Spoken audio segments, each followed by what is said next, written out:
Assalamualaikum, selamat pagi. Anda menyaksikan Malaysia Memilih bersama saya Haris Ashraf Hasnan. Berita terkini susulan daripada sidang media oleh Tan Sri Anwar Musa, penyandang kerusi Parlimen Ketereh sebentar tadi, di mana beliau menyatakan bahawa jangan panik, jangan gelabah. Itu pesanan beliau susulan kemungkinan tidak dicalonkan oleh Barisan Nasional pada pilihan raya umum kali ini. Penyandang kerusi Parlimen Ketereh itu berkata beliau terbuka dengan sebarang kemungkinan selain sedia menerima keputusan parti. Saya fikir biar benda tu terjadi dulu baru kita fikir. Jadi kalau fikir rancang awal-awal tu orang kata nak mendahului qada dan qadar tu tak payahlah. Cuma pesan saya begini, jangan panik-panik, jangan menggelabah seolah-olah jadi calon tu segala-galanya lah dalam hidup. Ya, ini perkhidmatan pada rakyat. Yang penting kita jujur. Yang penting kalau kita dilantik, kita buat kerja sampai habis. Dan tanggungjawab saya sebagai ahli parlimen, sampai ahli parlimen baru dia lantik, buat kerja dulu, banyak lagi kerja boleh buat. Pada saya begitu. Kalau tidak, jiwa kita sakit. Sebab kalau kita nak sesuatu tak dapat, jiwa sakit. Kemudian dalam politik ni pula, orang kata the art of 1001 possibilities. It's question of choice. Ya? Yang penting conscience kita clear kalau kita nak buat apa-apa.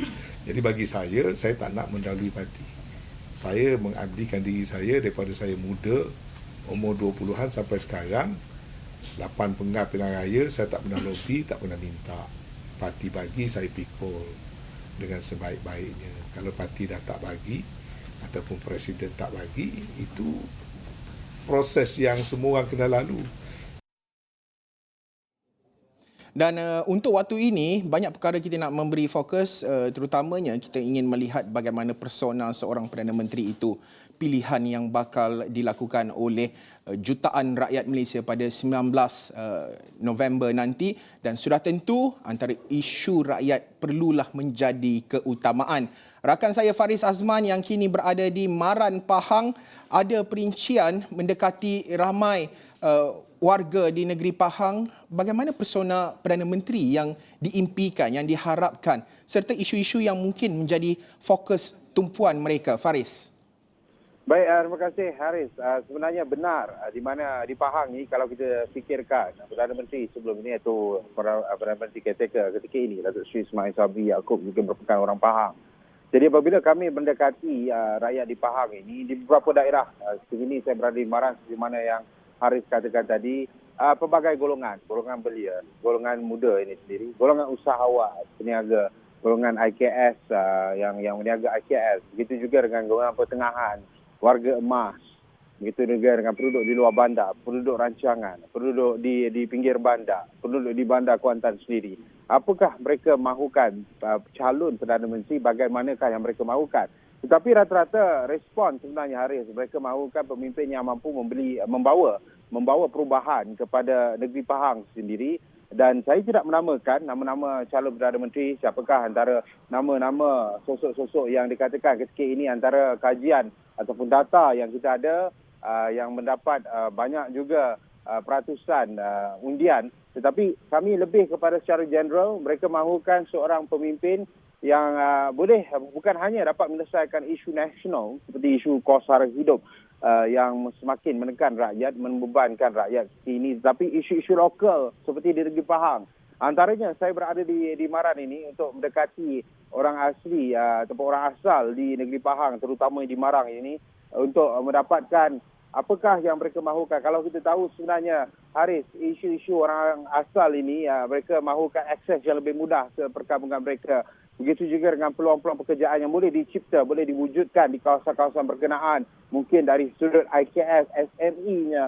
Begitu juga dari segi produk pelancongan yang boleh dimajukan di kawasan-kawasan mereka. Itu antara luahan dan itu antara harapan yang disandarkan oleh golongan orang asal ini. Mereka mahukan agar pembangunan setara bukan hanya di kawasan bandar, pinggir bandar, malah di perkampungan orang asal juga, ataupun orang asli juga. Mereka mahukan ia mendapat manfaat yang sama. Jadi pemimpin yang akan dipilih sebagai Perdana Menteri, calon Perdana Menteri nanti, jelas mereka mahukan ini berlaku. Walaupun sebelum ini kita tahu kerajaan sebelum ini juga menerusi Jakwa ada kita katakan memberikan manfaat kepada mereka dan pelbagai perancangan telah pun dibentuk, tetapi setiap tahun mereka mahukan perubahan itu terus dibina untuk dimajukan, terutamanya sosioekonomi dapat dipacu oleh orang asal atau orang asli ini di sekitar kawasan. Kalau di Pahang ini bukan hanya di Maran, di beberapa kawasan juga ada perkampungan-perkampungan orang asli ataupun orang asal ini, mereka tinggal dan mereka mahukan agar kawasan mereka juga dapat akses dan dapat infra yang sewajarnya, Haris. Ya, Faris, sudah tentu banyak sebenarnya fokus tumpuan yang kita nak berikan sepanjang liputan Malaysia Memilih. Saya lepaskan Faris dulu. Kita nantikan insyaAllah dalam Awani 7.45 mungkin cerita-cerita lebih lanjut berkenaan dengan terutamanya aspirasi, harapan mereka yang bergelar sebagai orang asal, penduduk, orang asli di sekitar daerah Maran Pahang. Terima kasih sekali lagi Faris Azman.